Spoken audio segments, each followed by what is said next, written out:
everybody, and welcome to another episode of Book Goodies, the podcast for authors by authors. I'm your host, Deborah Carney, and I am joined today by author Elaine.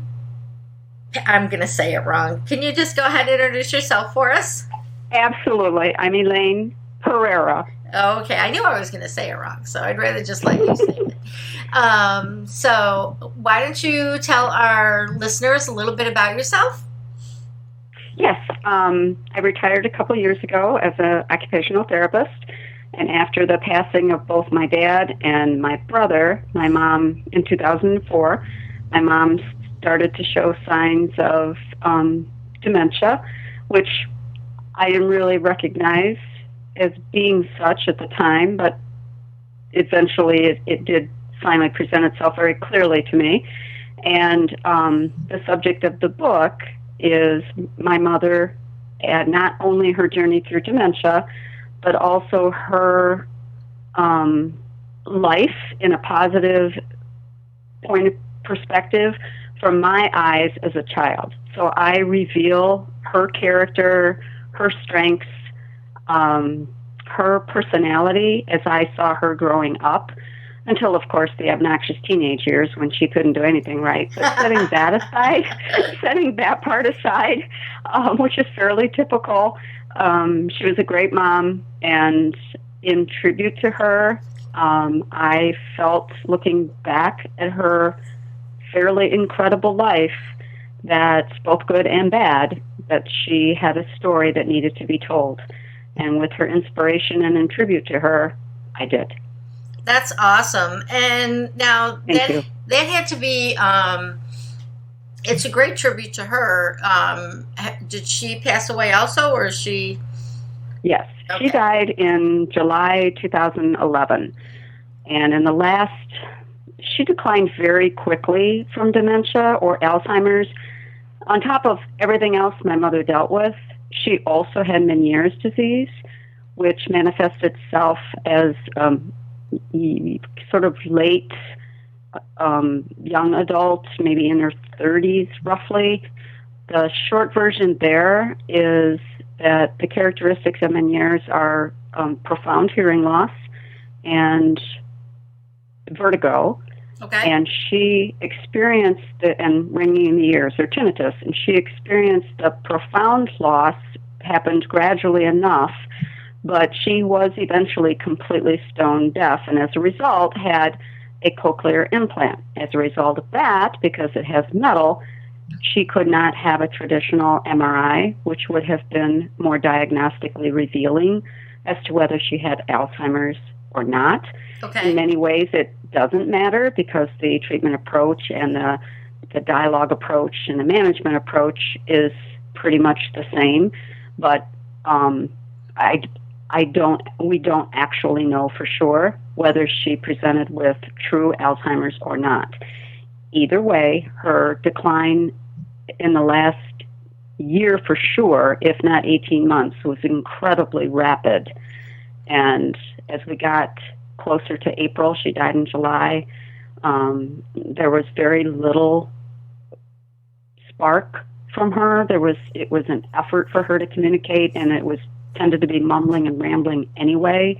Right. So the book sort of started to take on its own form as I sat and visited with her, sometimes during lengthy periods of time that she really was either not lucid or not awake or agitated in some other form or busy with the caregivers for something that needed attention for her physically.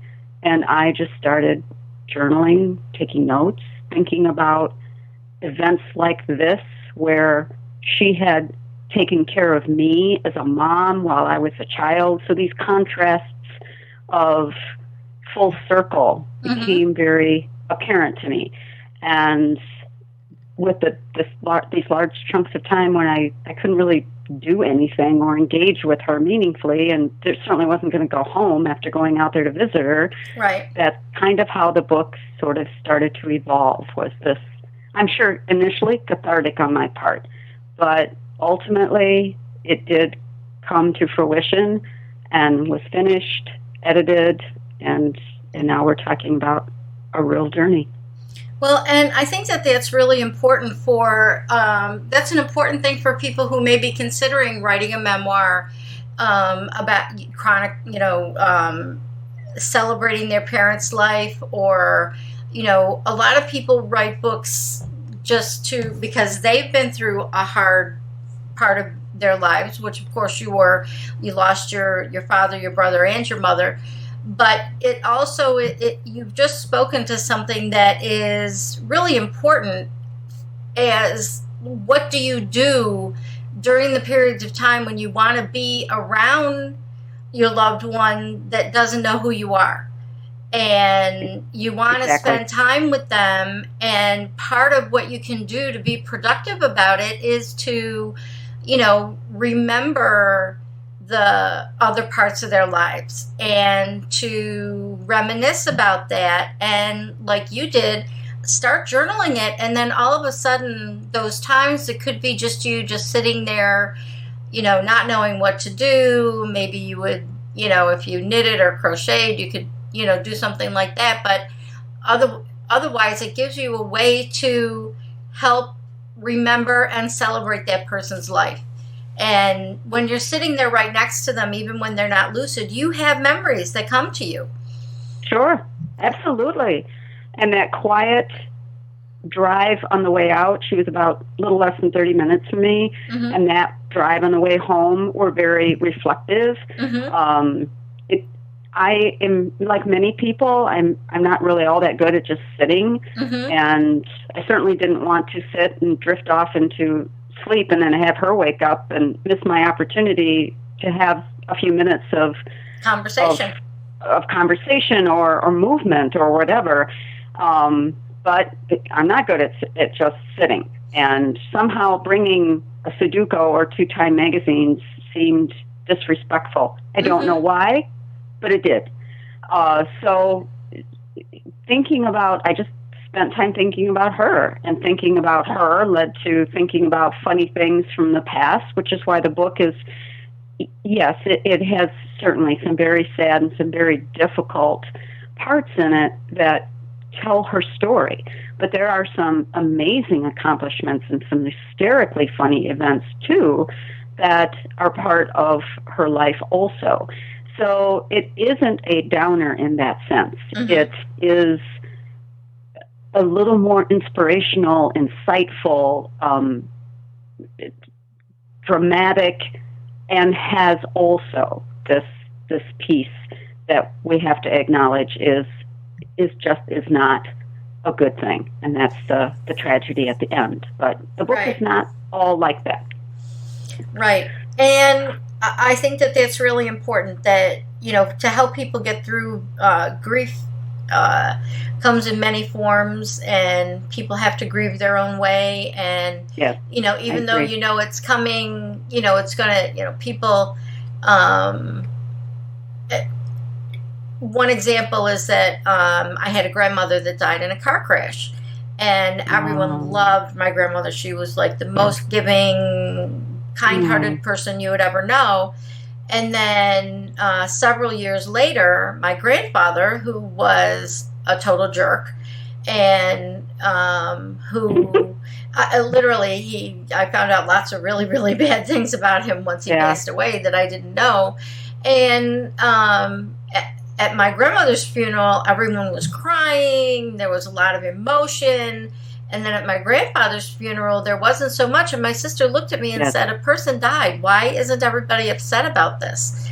And it's like, well, we knew this was coming. I mean, he was 90. It was bound to happen.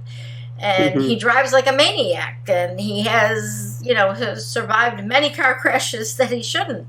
And we just knew it was all coming. And, it shows a difference, not only from a sudden event to an event that you anticipate, but you're going to grieve either way, and I think that you have pointed out a really important way that people can get themselves through the grieving process. You started the book before she passed away, but you didn't finish it until afterwards, because before you were mostly doing research and journaling and remembering, and then the book came together after she passed away. Yes, exactly. And there's an expression, a couple things about your grandfather. There's an expression that no son of a gun ever dies, because when the really crabby, nasty people of the world, when they do pass away, we are not honest in the eulogy. Right.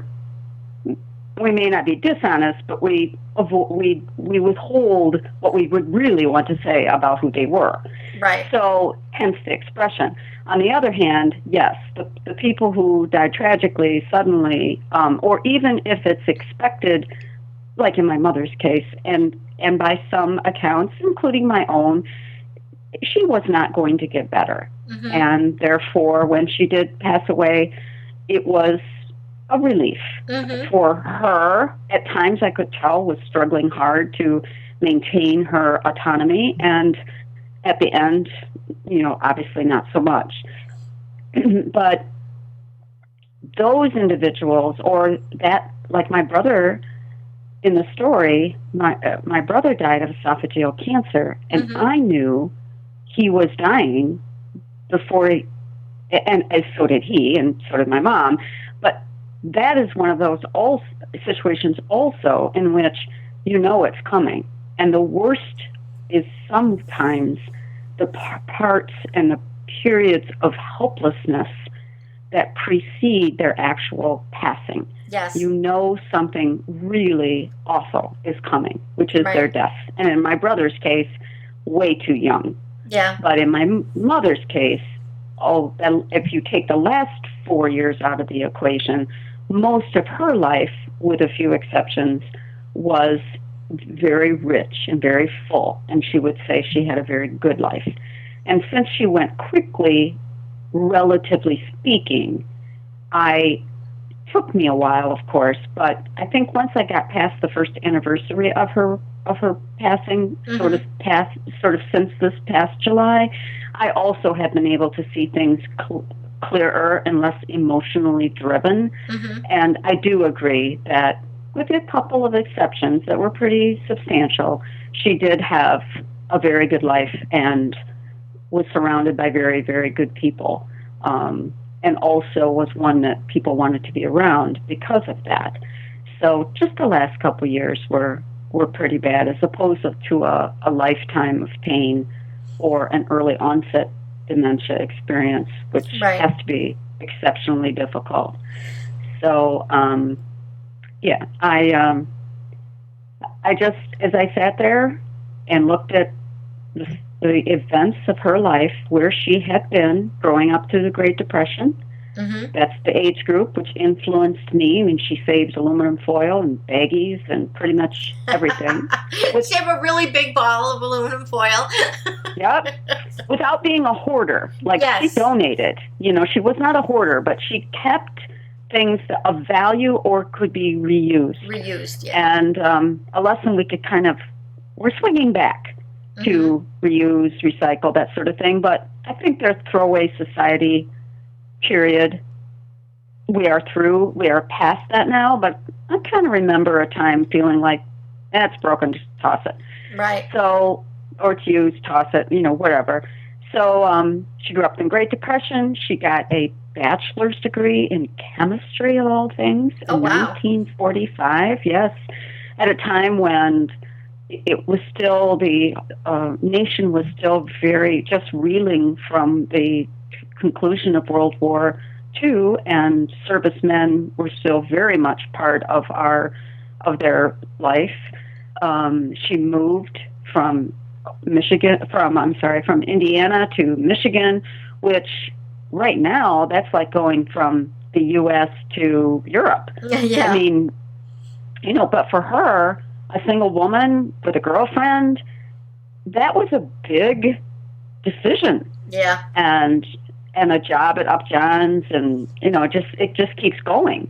So there's just so many things that affected her life, both in a positive way, and accomplishments and successes, and some negative things as well, that I just felt like this woman's story needs to be told. I need people to know that this demented person who's now mumbling, who plays with her shoelaces, who needs help for absolutely everything, once did all of those things for me and for my brothers. And this was my opportunity to give back. And we don't always get that. Exactly. And I am grateful, very grateful and humbled to have had that last year with her, in which she was geographically close enough to me that I could give back. I could be her voice, her protector, to the extent that she needed it. Right. And I, we, as a parent, like you mentioned, as a parent, you just don't even think about the sleepless nights that you go through to make sure your child is safe, or they have the right clothes, or that something's clean, or they have medication or food, or whatever it is that they need. It's just what we do. It's part of parental automatic pilot. Yep. But we don't ever expect our kids to do that back for us. We're actually hoping that they don't ever have to. Right. But here was a case where she did need care, and she was in a facility that I went to search them out, that did a great job for the most part by her. But I also could be a part of that last 18 months on a much more intimate basis than had been at play before moving her closer, because we had lived a couple hours apart. Right. Partly why I completely missed a lot of the drama that she was going through is because I saw her as a glass half full, where in fact she really was a glass half empty. But my presence when I went to see her altered the responsibilities that she had for the day. I mean, she could tell me that she did her laundry the day before, and I didn't know she had it. I just thought, okay.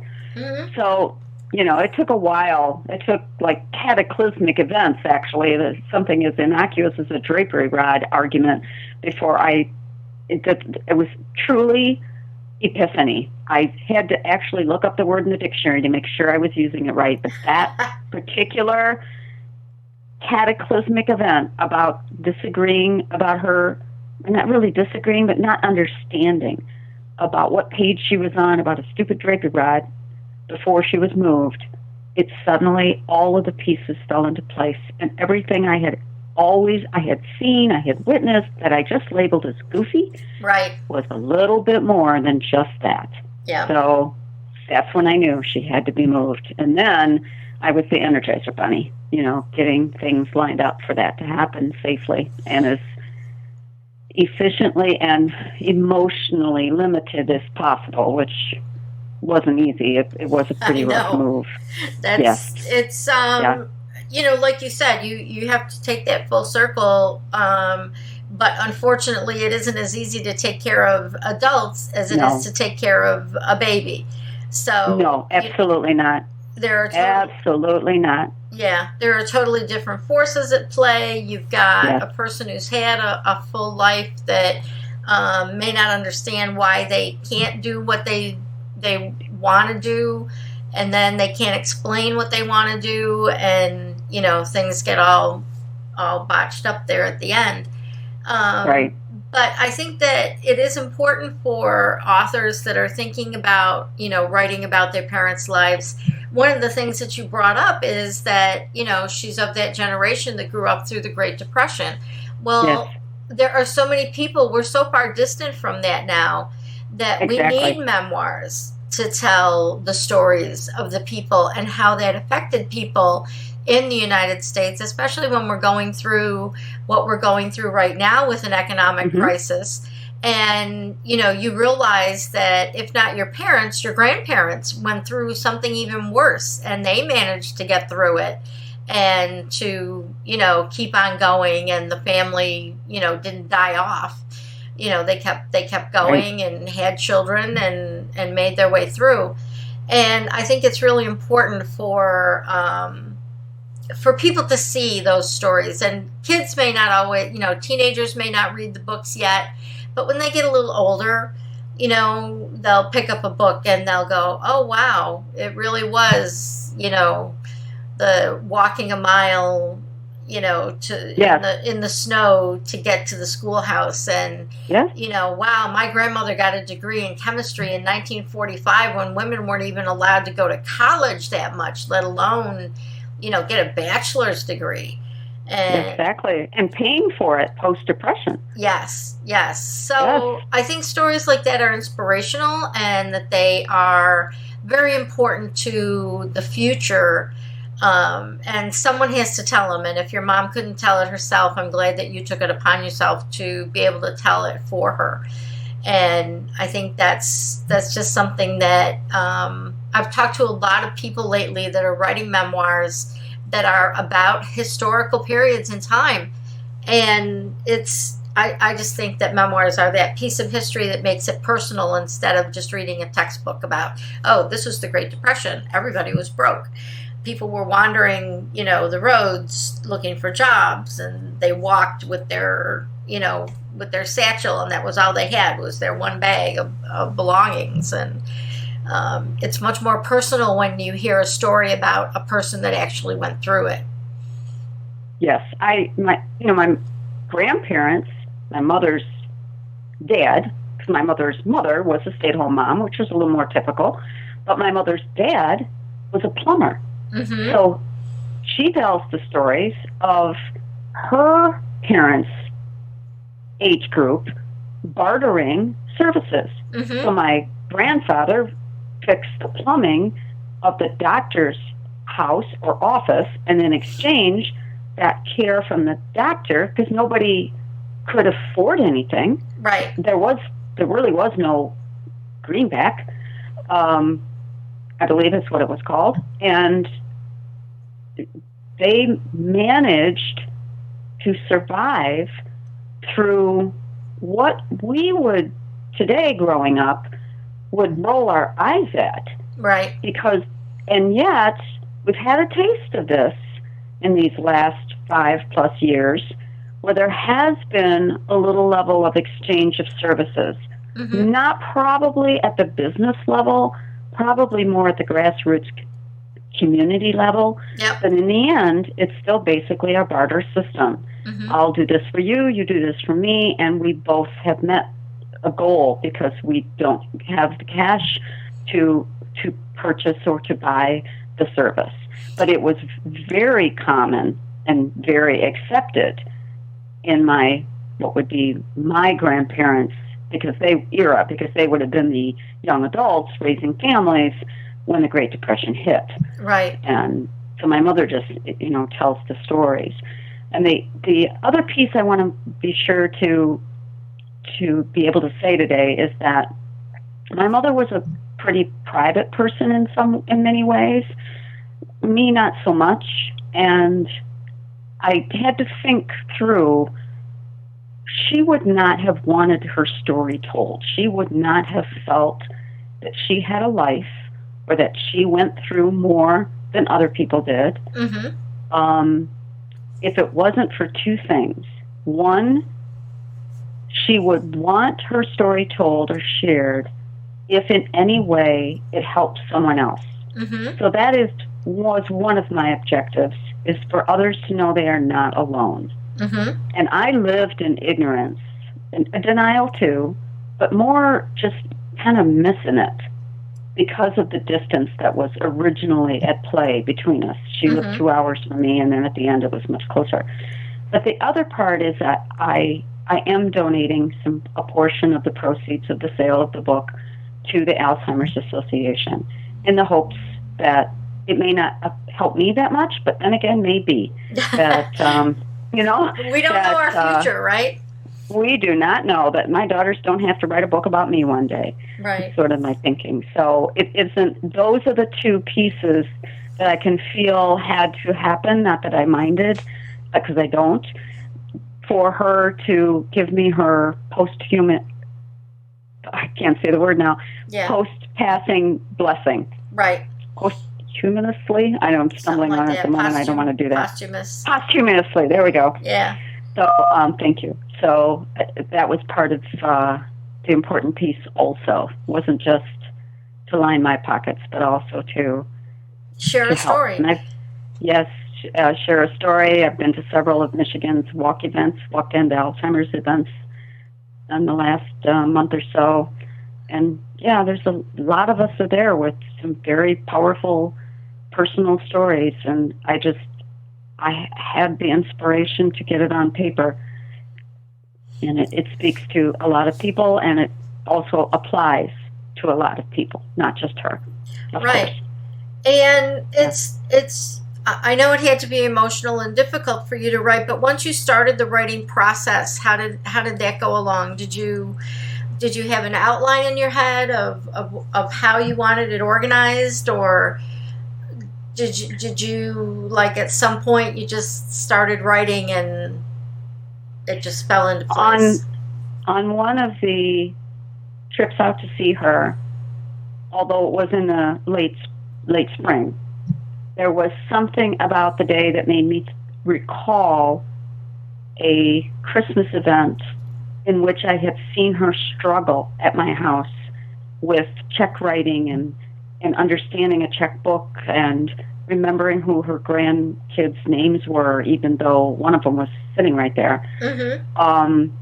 And that had occurred at Christmas 2009. So, a little bit more than a year, 14, 16 months prior to that, just sort of went through my mind. And then I started to think about a specific Christmas when I was little, and I was fairly mischievous and shook a Christmas present, even though it had my name on it, so hard that it broke because I was trying to figure out what it was.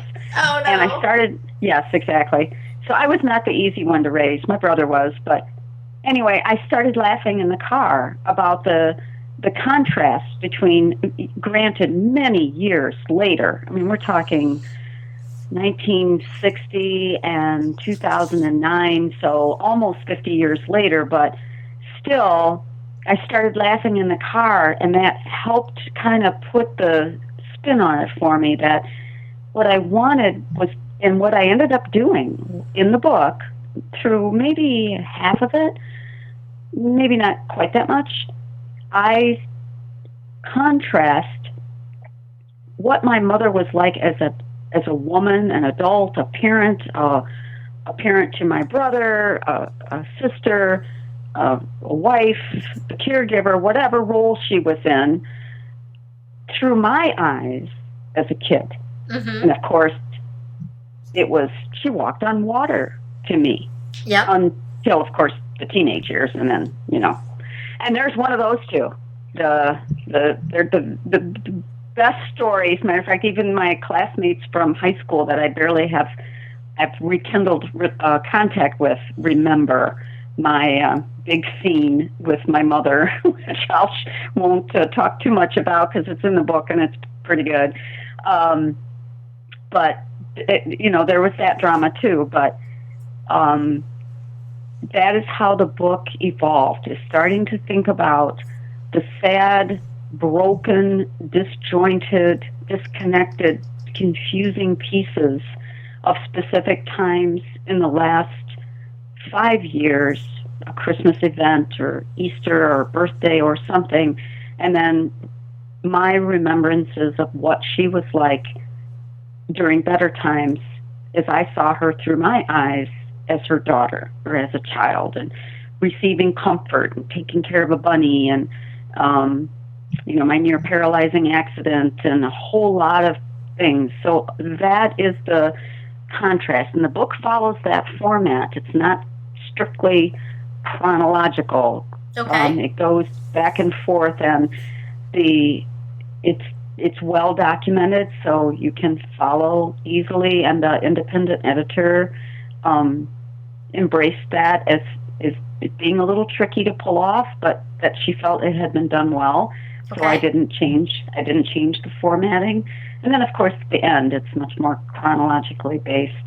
But there was a lot of, I had kept copious notes mm-hmm. about what my mother said, what she did, and what, especially before she was moved, because I didn't know what was going on literally 2 hours from me in in her facility in Kalamazoo. I was getting calls that events were happening and things were concerning them, and they were all very true. But the problem that I wrestled with was I didn't see that. Right. You know, she could mask and explain away when I would ask her specific questions because I wasn't on board yet with the fact that she was not reliable. Right. I just thought, you know, like the funniest story is what I call the brown pants caper, because I got a call from the staff there that they wanted me to know that they were in her apartment. They were helping her look for 2 pair of brown pants that my mother said had been stolen. And I remember being on the other end of the phone going, really? Brown pants? Are you kidding? Okay. My mom's a size 4 petite. And no one's going to steal her clothes. Yeah. Like, who wears size 4 petite? And how could they? And I said, you know, that she probably donated them because my mother was if it's something she couldn't use, she donated it. Right. Rather than throw it out. Post-Depression era, I assume. So I said, well, you know, I don't know. I'll be over in a few weeks. I'll take a look. So I get there. I look through my mom's closet. I can't find these pants. She's pretty upset that they're missing. They've been stolen. I look at her and I go, Mom, who would take size 4 petite pants? She says, the cleaning ladies took them. It was everything I could do not to burst into laughter because she was very serious and very upset. Right. The one cleaning lady's like nearly 5'10", and the other cleaning lady is very heavy. And all I could think about is either of these women trying to get their tippy toes into my mother's pants, not being able to get past what would be the knee part. Right. And they couldn't get their arms in them, let alone their legs. Yeah, you know, and good point. And I said, I remember trying to approach her with logic, how illogical that was. Her thinking, not realizing where this was coming from. Right. I just thought, what? I mean, where? This is not my mother. And so the groundwork was being laid, but I was on a different book. I was like a completely different page. But that was one of the beginning events. And that is most striking is that here was right before me this paranoia, inability to process logical thought, obsession with wherever their particular perspective had taken them. And I just kept, for way too long, kept trying to rationalize with her about how sort of nutty that conclusion was. Right. And inconsistent, whereas the staff could see it differently. Right. They knew what this was a sign of and tried to tell me that I wasn't listening. Right. So this ignorance / denial until, you know, it became increasingly more obvious, and my blinders came off, and I finally saw it all, and it all just suddenly snowballed into place. So, well, and it was strange. That's great, because not only is your book good for people who are dealing with parents with Alzheimer's, but they're dealing with parents who they could be dealing with parents that they're suspicious of, or that they haven't really gotten the diagnosis yet, or they're struggling with hearing the truth. You know, no one wants to think of your parents as having Alzheimer's and, you know, knowing that down the road they're not going to know who you are, and, you know, everything that goes along with it. And it's very frightening. And I think that people who write memoirs like yours, it's very important. Books are the thing that take us to another world, let us escape to another place. But they're also something to help us deal with what's going on in our own world. And I think that memoirs are the perfect vehicle for that, because you learn what someone else has gone through, and you learn from your eyes instead of from your mother's eyes. It's from your eyes, watching and realizing and knowing that, what was coming down the road, and, finally accepting that. And I think that's just as important, especially in our, again, in our economic times, people are working 2 jobs. People are, trying to focus on, saving money, and maybe you don't have enough gas to be able to go visit mom who's 2-3 hours away as often as you like, because, you go to the gas pump and you have a heart attack, and, you just can't deal with going that far. And, right. it's, putting the pieces together from a distance and paying more attention to your elders to see what's actually going on in their world. Mm-hmm. And I think for the book, if you're in, like me, in a situation of some denial, information is coming your way that you're wrestling with. And I'm not like to bury your head in the sand. It's like you are sorting it all out. Mm-hmm. When you read something written by someone who's been there, who is not anyone you know, who isn't sitting across from you at a chair saying, "Wake up and smell the coffee." Right. I think you're much more open-minded, mm-hmm. that here is someone who's laid their heart and soul out about their own misgivings, their own miscues, all the things I did that was inadvertently wrong, because it's lengthy. They were not intentional, mm-hmm. but I've made a lot of mistakes, and I think it brings a level of validation and comfort and camaraderie that you are not the only person who's ever missed a step, right. You're not the only person who doesn't want to hear what someone else is telling you. You're not the only person who is trying to use logic where just nodding your head, bobbling along would be a better strategy. Mm-hmm. So there are strategies in there too. I learned a trial and error, what was more effective and what was clearly ineffective. Right. In talking to her and calming her down, and not all of those went extremely well either. Nor right. do they, because if you pick up another book, you'll find a theme that's relatively similar and consistent among people who are involved with the care of the Alzheimer's and dementia people is the changes in personality, mm-hmm. The agitation, paranoia, sudden voice escalations, mm-hmm. accusations, hoarding, and a whole bunch of other things. And it is not. It's not unique to them, but it may have been incredibly outside their personality, mm-hmm. when they were more intact. And that's hard when you look at someone who looks just like your mom, but isn't your mom, yeah. or your husband, or your friend, or whatever it is. You see and experience behaviors and voices that just don't fit. Right. With a person in that body. And it's very difficult. It takes a lot of acceptance and a lot of energy. And do you find that since you've written the book, you're able to relate a little, you're able to deal with it a little bit better yourself? You said getting through the first anniversary was difficult. Has the book helped you to be able to continue to celebrate her life and not, on those days when you yeah. are having a sad time, you can pick up the book and look at it and pick out a story or... Yes, I certainly tell the funny stories with a lot more humor now than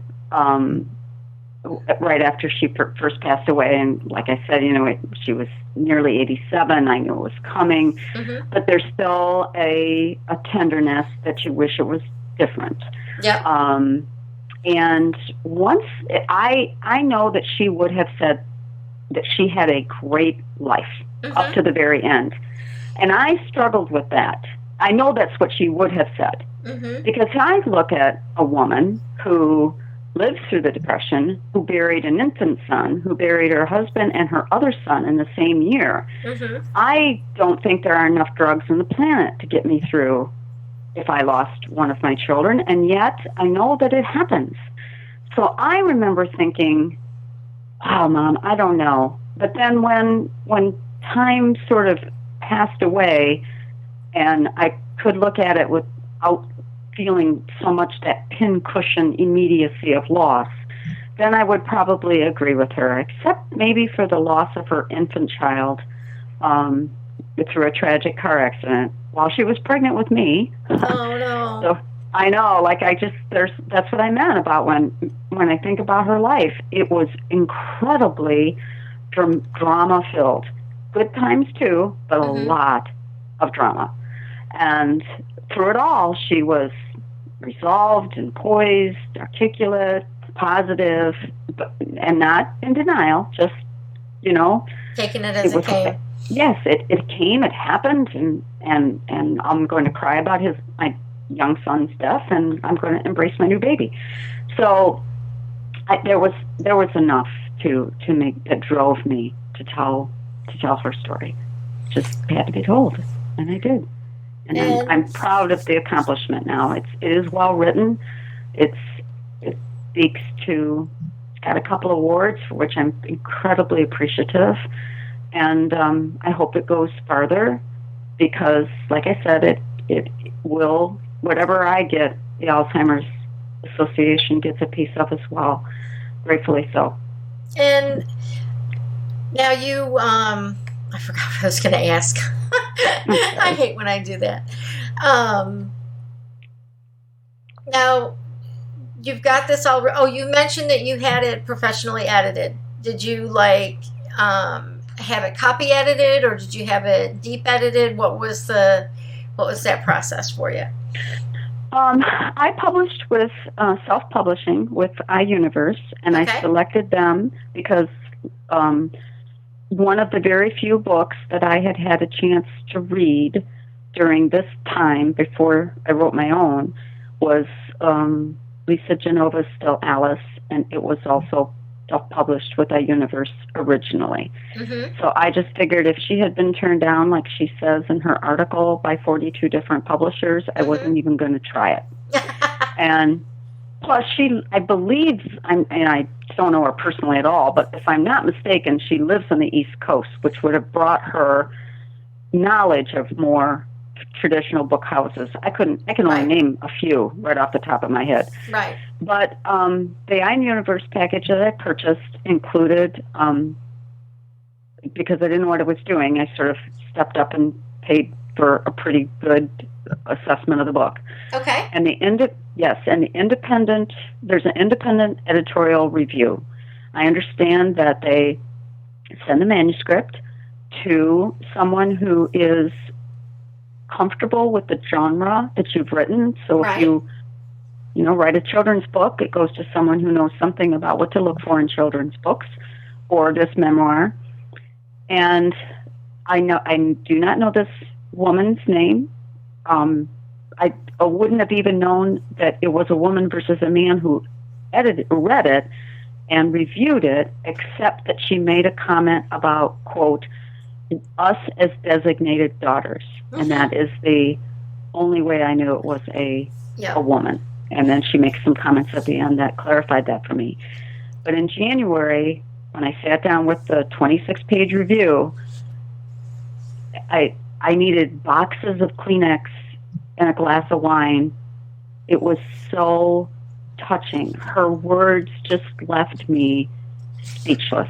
She is the one that said that it had been daring to do the before and after the Christmas from 1960 and the Christmas from 2009, but that she had loved it and it had been beautifully executed, and that she was thrilled that this theme of before and after was continued through the book for a while. I mean, she had nothing but the most positive accolades. I sat there knowing I had written something good and I liked it, but I had no idea what someone in the true book industry, how they would view it.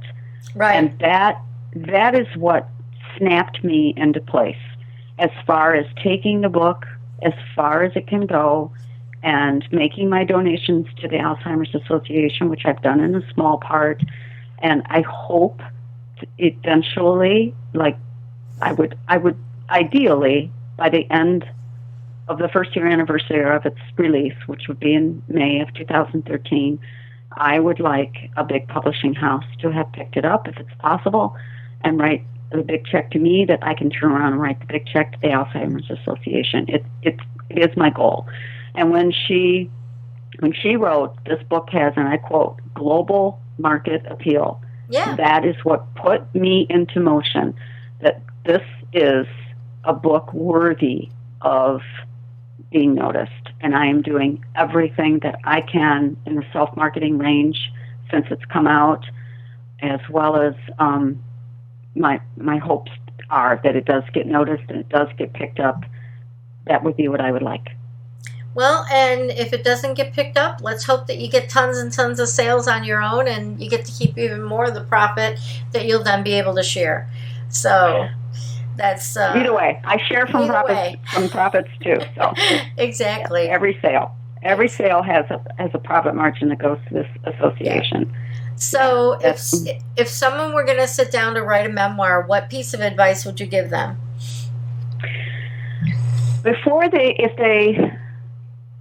If they're thinking about writing it eventually, then keep copious notes on any piece of scrap paper or dragon or sticky note as they go along. If they're ready now and they're going to sit down with it, my feeling is that memoirs come from the heart. Think about what one or two or three things are the most important pieces that you want your reader to glean from the book. If you're writing, let's say, about your grandfather, then what is it about him that sets him apart from others? And what is it you want your readers to know about him or to glean about him? Focus on that. You won't be able to tell everything. What is it you want them to know? And I think that's what helped me. I always was centered on this idea of I wanted my people to know that this now demented woman who is now deceased was not always like this. She was all of these other things. And then we got to this. And a memoir doesn't necessarily mean it would be about someone who goes through a tragedy or a journey through dementia. Mm-hmm. But more or less, they tend to be about someone who is typically older or typically has had an influence on you. Mm-hmm. Therefore, think about that and make those things the focus of where you're headed. And be sure to throw in some funny parts, because all of our lives, no matter how sad or how challenging, have humorous points, and they're important too. That's a really good point to make. Well, I really want to thank you for coming on our podcast today, Elaine. I know this is a difficult subject to talk about, but it's not. And yes, I agree. It's the thing you said about if you lost a child, there's not enough drugs in the world, and I'm going to tell you that there aren't, because I did lose 2 children, but that's another story for another day. But and I do have to write their memoir because there is a story about them. And absolutely. But I really want to thank you for coming on and explaining your process and explaining how you used a new format or a different format, because I think one of the things that people get stuck on when they start writing anything is there a format I'm supposed to use? How am I supposed to tell the story? Well, there is no way that you're supposed to tell the story. You tell the story the way it needs to be told from your perspective, and then your readers will either figure it out or they won't. If you do it well, like it sounds like you did, then you have done the right thing. Exactly. Just start writing, and the rest of the glue that's necessary to put it all together will be obvious to you when you get far enough along. Yep. And you'll have to edit, and you'll have to take out some things you initially put in, and you'll put in some other things that you initially forgot. But for the first draft, just let it go. And, I'm I'm giving myself the advice, that I need to just sit down and do it. But one of the things I'm going to do this year is the NaNoWriMo to get a novel out of my head. And then after that, I will start working on the memoirs. So, but again, thank you so much. Where can people find you on the internet?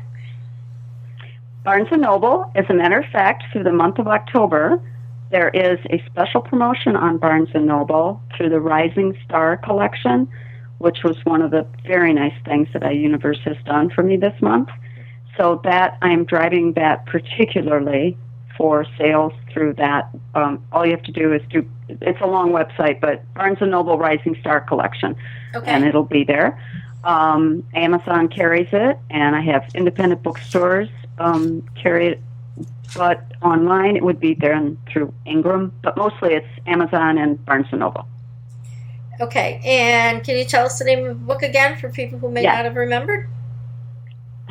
I Will Never Forget. The subtitle is A Daughter's Story of Her Mother's Arduous and Humorous Journey Through Dementia. That's awesome.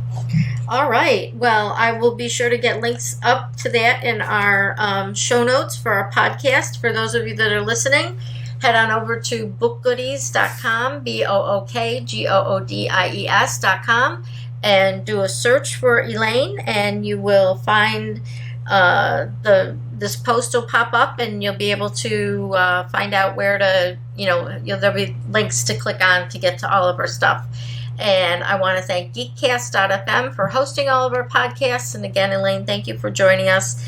And I want everyone to sit down, get writing, and have a great day. Thank you so much for having me. It was a great time spent. Thank you. You're welcome.